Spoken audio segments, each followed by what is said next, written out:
পুরী থেকে ফিরছিল বাসটি আমাদের রাজ্যে। জাজপুরের কাছে দুর্ঘটনা, ভয়াবহ দুর্ঘটনায় বাংলার চারজনের মৃত্যু, চারজনই পূর্ব মেদিনীপুরের বাসিন্দা। কি জানতে পারছি আমরা এই বিষয়ে? যারা আহত, কতজন আহত, তারা কোথায় ভর্তি রয়েছেন জানবো। সোমরাজ প্রতিনিধি আমার সঙ্গে রয়েছে। সোমরাজ, হ্যাঁ দেখো, যারা বাস দুর্ঘটনায় মারা গেছেন তারা সবাই পূর্ব মেদিনীপুরের বাসিন্দা বলেই জানা যাচ্ছে।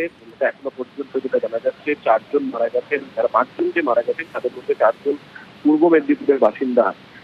বাকিদের শনাক্তকরণের কাজ এখনো চলছে বলেই জানা যাচ্ছে। পাশাপাশি এই বাস দুর্ঘটনায় যারা আহত হয়েছেন তাদের মধ্যে 32 জন এই রাজ্যের বাসিন্দা। 32 জনের মধ্যে বেশিরভাগই পূর্ব মেদিনীপুরের বাসিন্দা, কয়েকজন পশ্চিম মেদিনীপুর আর 2-3 জন কোচবিহারের বাসিন্দা বলেই জানা যাচ্ছে। এই 32 জনের মধ্যে 12 জন গুরুতর আহত হয়েছেন, তাদের চিকিৎসা চলছে কটকের সরকারি হাসপাতালে, এবং 20 জন সামান্য আহত হয়েছেন, তাদেরও চিকিৎসা চলছে কটকের সরকারি হাসপাতালে।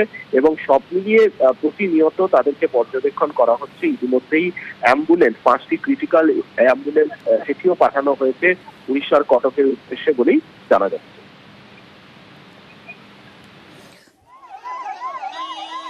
সোমরাজ আমাদের জানাচ্ছিলেন উদ্ধার কাজে ওড়িশার বিশেষ টিম গিয়েছে পূর্ব পশ্চিম মেদিনীপুর থেকে। 5টি অ্যাম্বুলেন্স, সিভিল ডিফেন্সের গাড়ি ওড়িশা উদ্ধার কাজে করছে। সেখানে বাংলার বিপর্যয় মোকাবিলা বাহিনী ওড়িশায় উদ্ধার কাজ করছে। বাসটি পুরী থেকে কলকাতা আসছিল।